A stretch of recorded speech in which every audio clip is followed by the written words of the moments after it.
खासदार रावसाहेबजी दानवे पाटील साहेब यांच्या प्रचारार्थ माहुरा या नगरीमध्ये होत असलेल्या या जाहीर सभेसाठी मंचावरती उपस्थित आपल्या विधानसभेचे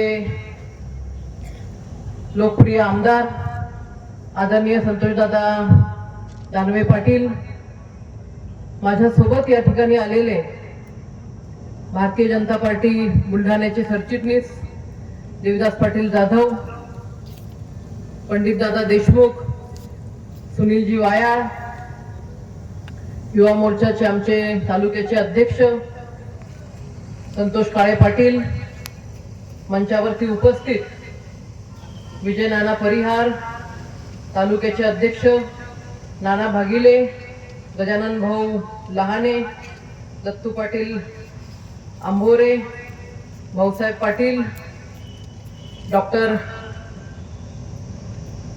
कासेद साहेब, माननीय डॉक्टर देशमुख साहेब, दगडूबाजी गोरे, साहेबराव मामा पाटील, मधुकरजी गाडे, ज्यांचं भाषण आपण सर्वांनी या ठिकाणी ऐकलं, असे जिल्हा परिषदेचे माजी सदस्य संतोष पाटील साहेब, या कार्यक्रमाला आवर्जून उपस्थित असलेले भारतीय जनता पार्टी युवा मोर्चाचे सर्व पदाधिकारी, कार्यकर्ते, वडीलधारी मंडळी, या ठिकाणी आवर्जून उपस्थित असलेली मातृशक्ती आणि सगळ्याच माझ्या आदरणीयांनो, जेव्हा देशाचं नेतृत्व एखादा कर्तृत्ववान व्यक्ती करत असेल तेव्हा त्या देशाच्या प्रगतीला कोणीही थांबवू शकत नाही. आणि हाच विकास किंवा हेच भारताची असलेली घोडदौड आपण 2014 पासून पाहत आलेलो आहोत. 2014च्या आधीचा भारत आणि 2014 नंतरचा भारत, हा जो काही बदल आहे, हा बदल तुम्ही आम्ही सर्वांनी पाहिलेला आहे. 2014च्या पूर्वी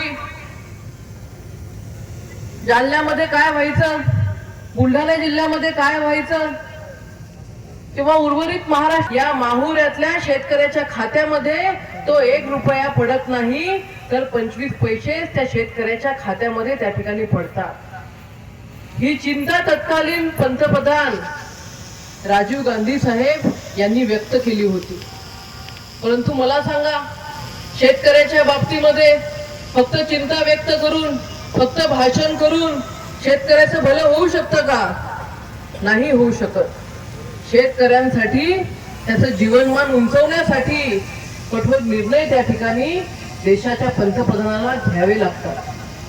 भावांनो, तुम्ही आठवा, 2014च्या आधी जेव्हा जागतिक स्तरावरती बैठका व्हायच्या, मीटिंग व्हायच्या, त्या मीटिंगला जेव्हा आपल्या देशाचे पंतप्रधान जायचे, त्या पंतप्रधानाचा फोटो आपल्याला झूम करून करून पाहावं लागत होता की बाबा या गर्दीमध्ये हे विविध देशातले पंतप्रधान आलेले आहेत, त्या पंतप्रधानामध्ये आपला पंतप्रधान कुठे दिसतो का, कुठे काही बोलतो का, काही आपल्या भारताबद्दल काही करताना दिसतो का, हे शोधून सुद्धा आपल्याला सापडत नव्हतं. फोटो झूम करून पाहिला की कुठेतरी कानाकोपऱ्यामध्ये तेव्हाचा आपला तत्कालीन पंतप्रधान दिसायचा. बरं, तो पंतप्रधान असा होता, जेवढी चाबी सोनिया मॅडमनी चालवली तेवढंच ते खेळणं चालायचं, त्याच्या पुढे कधी ते खेळणं चालतच नव्हतं. कधी बोलताना आपण त्यांना पाहिलेलंच नव्हतं, कधी शेतकऱ्यांबद्दल तळमळ व्यक्त झालेली कधी आपण पाहिलेलंच नव्हतं. या भारताची परिस्थिती डबघाईत झाल्याचं काम स्वातंत्र्याचे 75 वर्ष आपण साजरे करत आहोत. या स्वातंत्र्याच्या 75 वर्षामधला जवळपास 50 वर्षाचा कार्यकाळ, हा 50 वर्षापेक्षा जास्तचा कार्यकाळ, हा त्या ठिकाणी काँग्रेस सत्ता असतानाचा कार्यकाळ होता. आपण पाहिलं कशा पद्धतीने काँग्रेसने राज्य केलं. पंतप्रधान बोलायला तयार नाही, पंतप्रधानाला जेवढं काही सांगितलं तर तेवढंच पंतप्रधान बोलायचा, तेवढंच पंतप्रधान करायचा. त्याच्या पुढे जाऊन कधी इच्छा व्यक्त केली तर त्याला पंतप्रधान पदावरून काढलं जायचं. परंतु आज आपण मोदी साहेबांना पाहतो, मोदी साहेब ज्या ठिकाणी जातात त्या ठिकाणी पहिल्यांदा कुठला विषय घेत असतील तर गोरगरीब जनतेचा त्या ठिकाणी विषय घेतात. मोदी साहेबांनी सांगितलं आचारसंहिता लागायच्या आधी एक 15-20 दिवस आधी भारतीय जनता पार्टीची राष्ट्रीय कार्यकारिणी दिल्लीला होती. आदरणीय दानवे साहेब त्या कार्यकारिणीमध्ये होते. भारतातले सगळे आमदार खासदार त्या कार्यकारिणीमध्ये होते. त्या कार्यकारिणीमध्ये मोदी साहेबांनी भाषण केलं आणि भाषणामध्ये त्यांचे 4 प्रमुख मुद्दे त्यांनी सांगितले. ते 4 प्रमुख मुद्दे म्हणजे होते की मला या भारतामधला शेतकरी महत्वाचा आहे, मला या भारतामधला तरुण महत्वाचा आहे, मला या भारतामधल्या माता भगिनी महत्वाच्या आहेत आणि मला या भारतातला गरीब महत्वाचा आहे. या 4 घटकांचा विकास केल्याशिवाय मी त्या ठिकाणी स्वस्थ बसणार नाही. आजही तुम्ही बघा मोदी साहेब आज लातूरला होते, अंबेजोगाईला होते. या लातूरच्या सभेमध्ये अंबेजोगाईच्या सभेमध्ये मोदी साहेबांनी सांगितलं की बाबा माझ्या मागं कोणी नाही, माझ्या पुढे कोणी नाही, माझ्यासाठी ही मायबाप जनता सर्व काही आहे. मी जे काही कमाई करणार आहे ती कमाई म्हणजे काय आहे तर गोरगरीब जनतेची सेवा करणे हीच माझी कमाई त्या ठिकाणी आहे. आणि त्याच वेळेला जर आपण पाहिलं काँग्रेसचा विचार केला, इंडिया आघाडीचा विचार केला तर त्यांच्या पुढे काय आहे.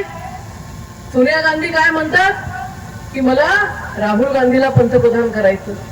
शरद पवार साहेब म्हणतात मला माझ्या सुप्रियाताईला मुख्यमंत्री करायचं. उद्धव साहेब म्हणतात की मला आदित्य ठाकरेला त्या ठिकाणी मुख्यमंत्री करायचं.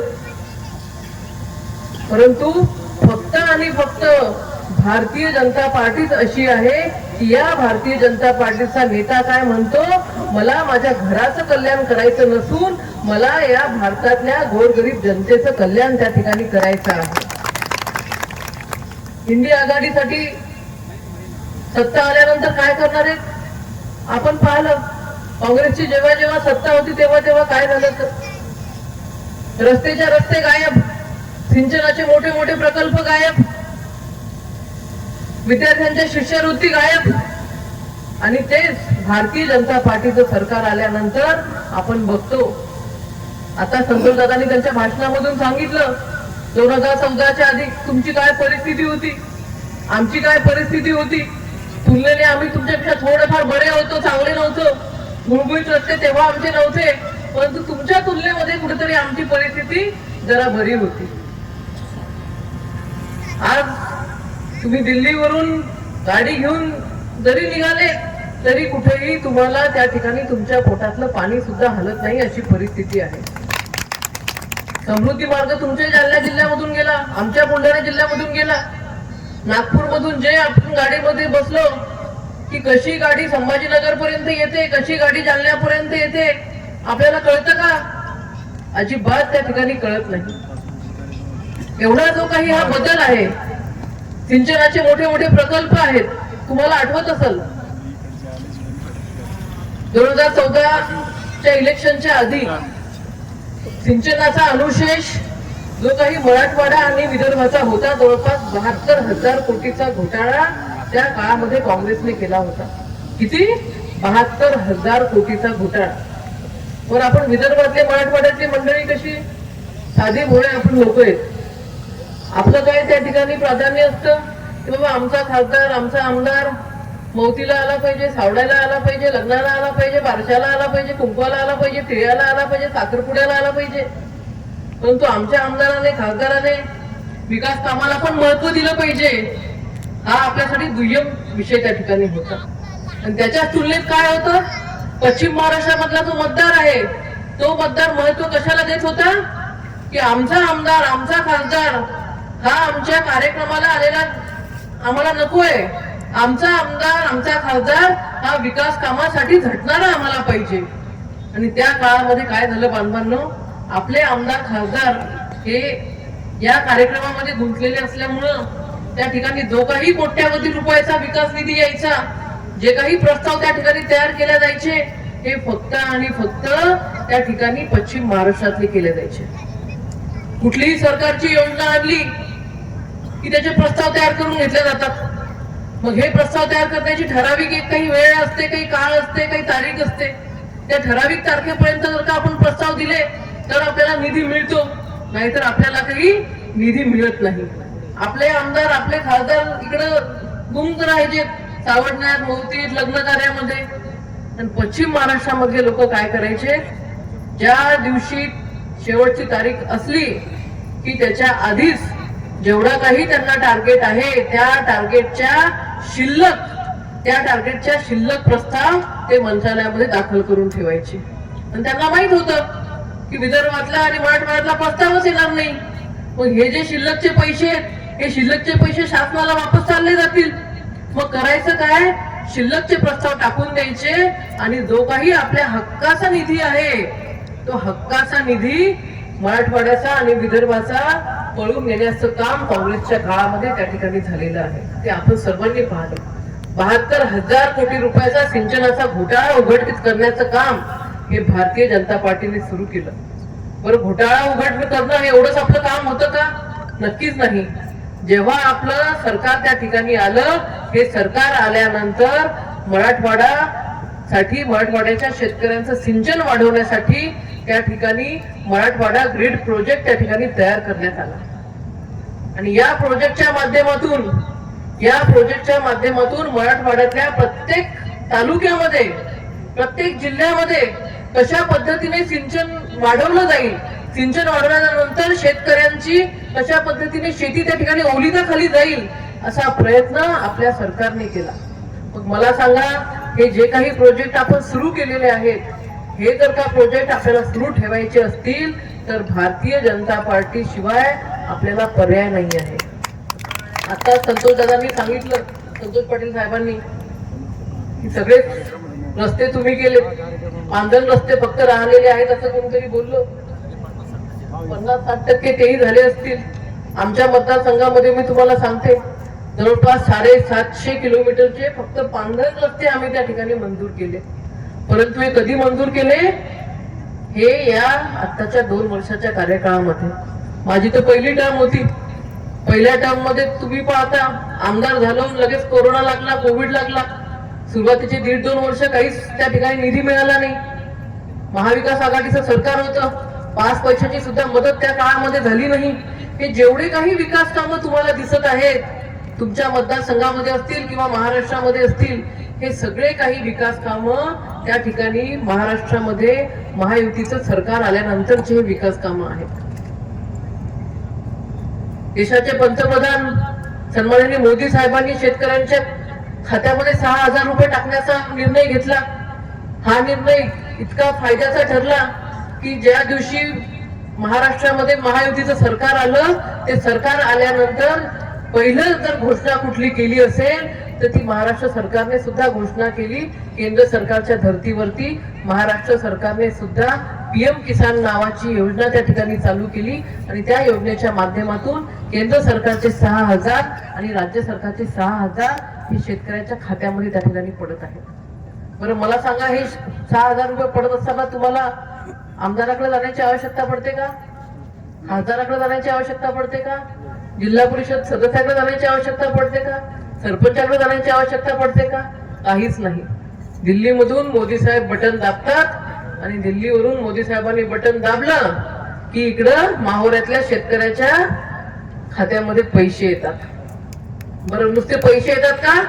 तर लगेच मोबाईल मध्ये मेसेज पण येतो की नाही?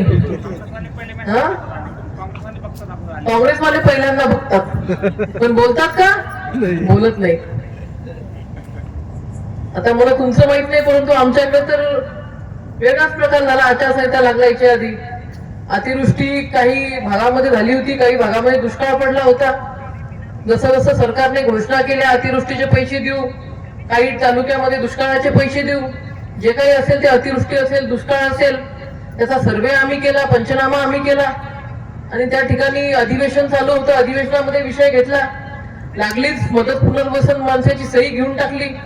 मदत पुनर्वसन माणसाला सांगितलं की बा एवढ्या कोटीचं नुकसान आमच्या बुलढाणा जिल्ह्यातल्या चिखली तालुक्यातल्या शेतकऱ्यांचं झालेलं आहे.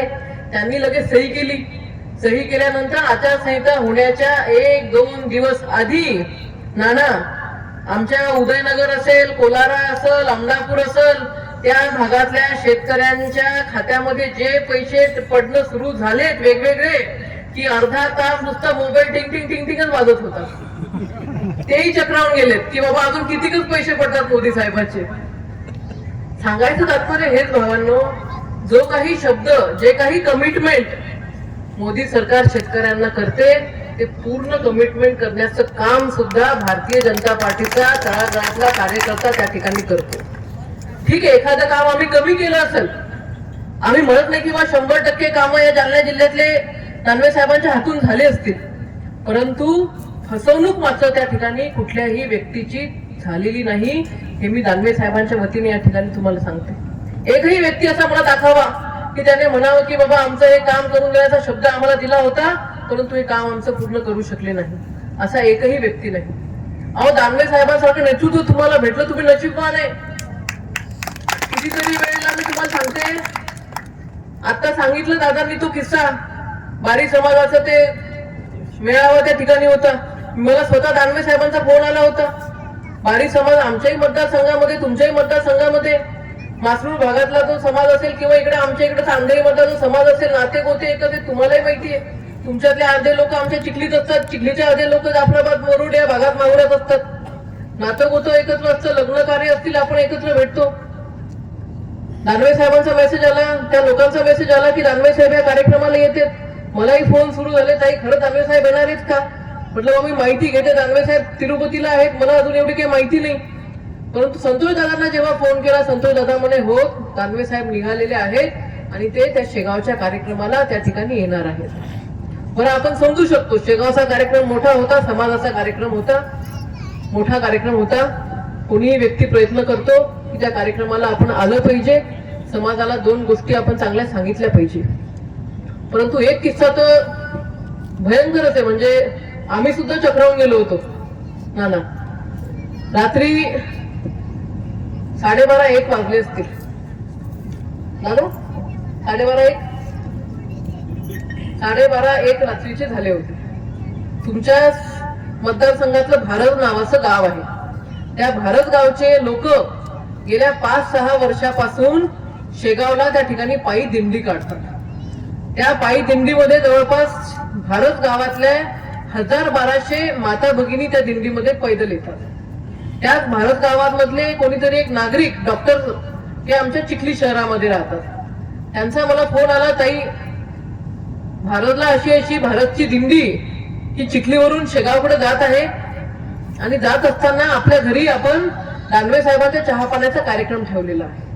आता मी विचार केला की बाबा कार्यकर्ता आहे, ठीक आहे दादा म्हटले असतील मी येतो, परंतु सगळे काही आपल्याला चहा पाण्यासारखे शब्द आपण पूर्ण करू शकत नाही. निवडणुकीचे दिवस होते, आचारसंहिता लागायच्या काहीतरी 8-10 दिवस आधीचा तो विषय. आम्हालाही वाटलं की दादा काही येणार नाहीत, म्हणून आम्हीच गेलो डॉक्टरकडे, चहा पाणी घेतला. चहा पाणी घेतल्यानंतर आम्ही आमच्या कामाला लागून गेलो. आमचे उद्घाटनाचे काहीतरी कार्यक्रम आम्ही ठेवलेले होते रायपूर सर्कल मध्ये. शेवटचं उद्घाटन रात्री 10:30-11 वाजता आम्ही केलं आणि चिखली शहराकडे येत असताना आम्हाला कुणकुण लागली की दादा हे भोकरदन वरून निघाले आणि दादा त्या दिंडीमध्ये सहभागी होणार आहे. दिंडीचा मुक्काम होता आमच्या शेलूद गावामध्ये. छोटस ते गाव बरोबर. दिंडीतले लोक सकाळपासून पैदल चालून सगळे थकलेले होते. तिथे गेल्यानंतर म्हणजे त्यांची सुद्धा मानसिकता पाहिजे किंवा दादा गेल्यानंतर किमान नीट त्या ठिकाणी संभाषण झालं पाहिजे. आणि आपणही समजू शकतो पैदल चालायची सवय आपल्याला आता कोणाला राहिलेली नाहीये. 10-20 किलोमीटर जर पैदल चालायचं म्हटलं तर माणूस थकून जातो. रात्री 12:30 वाजता दादा चिखलीमध्ये आले. 12:30 वाजता दादा चिखलीत आल्यानंतर डॉक्टरकडे आम्ही चहा पाणी घेतला. त्या ठिकाणी दादांनी चिखली शहरामध्ये जेवढे काही तुमच्या या मतदारसंघातले लोक राहतात ते तिथे आलेले होते आणि त्या सगळ्यांना घेऊन आम्ही त्या दिंडी ज्या ठिकाणी मुक्कामी आहे त्या ठिकाणी आम्ही गेलो. रात्री तिथं पोहोचायला आम्हाला जवळपास 1 वाजला होता. आता कुठलाही खासदार म्हटल्यानंतर, लोकप्रतिनिधी म्हटल्यानंतर थोडासा विचार करतो. महिलाचा मंडप आहे, बाजूला पुरुषाचा मंडप आहे. मलाही थोडस टेन्शन आलं होतं. दादा धड निघालेत. म्हटलं महिला झोपलेल्या आहेत, बघ कसं काय आता जमायचं. पण जसं का दादाला पाहिलं, सगळ्या महिला जे बिलकुल अंगावरचं अंथरूण काढलं, जे दादांना घोळका घातला आणि जे मग दादांचं भाषण आणि सत्कार आणि ते चालू झालं, जवळपास तासभर दादा त्या सर्व मंडळीच्या सोबत त्या ठिकाणी राहिलेत. हे काय आहे हो? हे फक्त प्रेम आहे, आपुलकी आहे. गेल्या 50-60 वर्षापासून तुम्ही दादांना नेतृत्व करण्याची संधी दिली आणि या संधीचं सोनं तुमची सेवा करून दादा त्या ठिकाणी करत आहेत. आज असं एकही कुटुंब मला वाटतं असं नसेल या विधानसभेमधलं की दादा पर्सनली त्या कुटुंबाला ओळखत असतील. एकदा मी आणि आमची पंडित दादाच कुठल्या तरी कार्यक्रमाला दादांची तारीख घ्यायला गेलो. रात्री उशीर झाला होता, 10:30-11ची वेळ होती. जेवण केले आणि सहज गप्पा मारत बसलो. गप्पा मारता मारता त्या ठिकाणी जवळपास 2:30-3 वाजले आणि एक कार्यकर्ता सारखा दादाच्या त्या घराच्या गेट वरती दरवाजा वाजवत होता की दादा मला तुमची भेट घ्यायची आहे. एकदा झालं, दोनदा झालं, मग तिसऱ्यांदा त्या ठिकाणी फोन आला की दादा असा असा कार्यकर्ता आहे, तुम्हाला भेट घ्यायची आहे, बाकी काहीच काम नाही. दादा म्हणे ठीक आहे, त्याला येऊ दे. आल्यानंतर तो कार्यकर्ता जसं गेट उघडलं तो पळत आला आणि दादाचं दर्शन त्या ठिकाणी घेतलं. दादा म्हणे काय झालं? काहीच नाही म्हणे दादा, तुमच्या शिव्या खाल्ल्याने म्हणे महिना झाला, करमत नाहीये म्हणून त्या ठिकाणी आलो. मला सांगा, एवढं प्रेम तुम्ही दादांना दिलेलं आहे आणि दादांनी सुद्धा तुम्हाला दिलेलं आहे. त्याच्यामुळे भावांनो, आता कुठेतरी आपली वेळ आलेली आहे. आज तर तुमच्या मतदारसंघातल्या सर्व लोकांनी संकल्प केला पाहिजे, तुम्ही ठरवलं पाहिजे की दानवे कुटुंबामधला एक सुद्धा व्यक्ती प्रचाराला येण्याची आवश्यकता या ठिकाणी या मतदारसंघामध्ये नको. आम्हीच त्या ठिकाणी हा मतदारसंघ सांभाळू आणि जो लीड सत्तार साहेबांनी गेल्या वेळेला दिला होता त्याच्यापेक्षा जास्त लीड आम्ही त्या ठिकाणी मिळवून देऊ. हा संकल्प तुम्हाला करावा लागणार आहे.